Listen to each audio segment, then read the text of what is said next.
For Pacifica Radio, I'm Christina Onnested. Intense shelling and airstrikes in Gaza have killed more than 50 Palestinians, bringing the death toll to more than 32,300, according to Gaza's health ministry. Areas targeted include Rafah and central Gaza.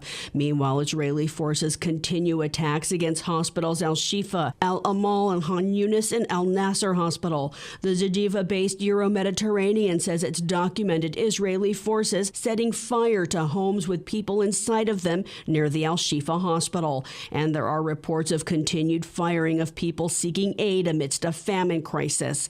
Pacifica's Vanessa Tate reports. At least 19 Palestinian civilians have been killed by Israeli tank fire at an aid distribution point in Gaza as they tried to receive food and water, according to the local health ministry.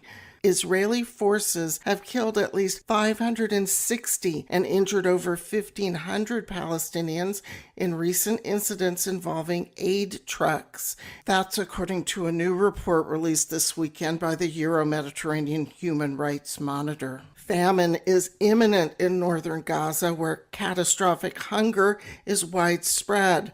UNRWA said it has been told by Israel that its food convoys will no longer be allowed into the area, a situation it called outrageous. A day after standing near some of the 7,000 aid trucks currently prevented from entering Gaza by Israel, United Nations Secretary General Antonio Guterres demanded an immediate ceasefire. Nothing justifies the collective punishment of the Palestinian people.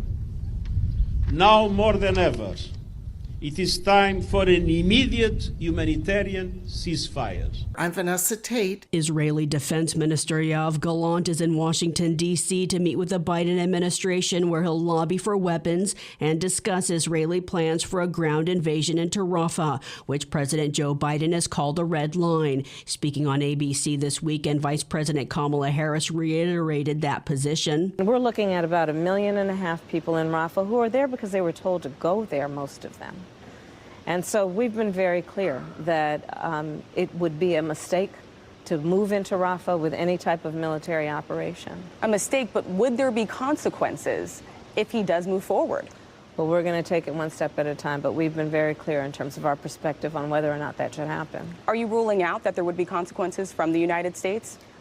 I am ruling out nothing. The United States has provided more than 100 deliveries of weapons to Israel. A global day of action for a ceasefire in Gaza this past weekend, led by religious groups in the U.S. and around the world in 19 nations, held 22-mile walks that spans a distance of Gaza from the north to the Rafah border, where more than 1 million Palestinians have fled to. 4 men accused of staging an attack on a Russian concert hall in Moscow that killed more than 130 people Friday appeared before a Moscow court, showing signs of severe beatings and facing charges of terrorism. The 4 men are citizens of Tajikistan. The Islamic State group has claimed responsibility. Russia's President Vladimir Putin has blamed Ukraine. FSN's Julia Chapman reports. 4 men were brought into a Moscow courtroom late on Sunday night to face charges. All of them showed signs of being beaten, with one barely conscious in a wheelchair. 2 pleaded guilty to the charges, with the other 2 unable to answer. The Kremlin hasn't confirmed that Islamic State was behind the attack, although the group has taken responsibility and published footage. Putin spokesperson Dmitry Peskov declined to comment on U.S. reports that it shared intelligence ahead of the attack. He also refused to comment on the treatment of the 4 suspects. Julia Chapman, London. Russia launched missiles against Kiev for the 3rd time in 5 days, firing ballistic missiles at Kiev. From occupied Crimea, city authorities say the missiles were intercepted. In the U.S., Congress passed a funding bill for 6 key agencies, including Defense, Department of Homeland Security, Education, and Labor.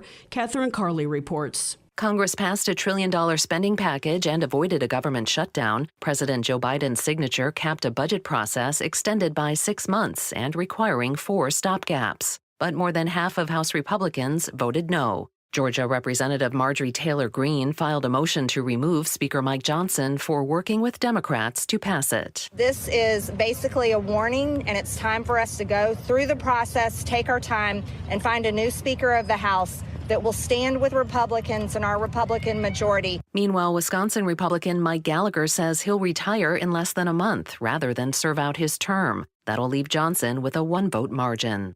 I'm Catherine Carley for Pacifica Network and Public News Service. I'm Christina Onnested reporting for Pacifica Radio.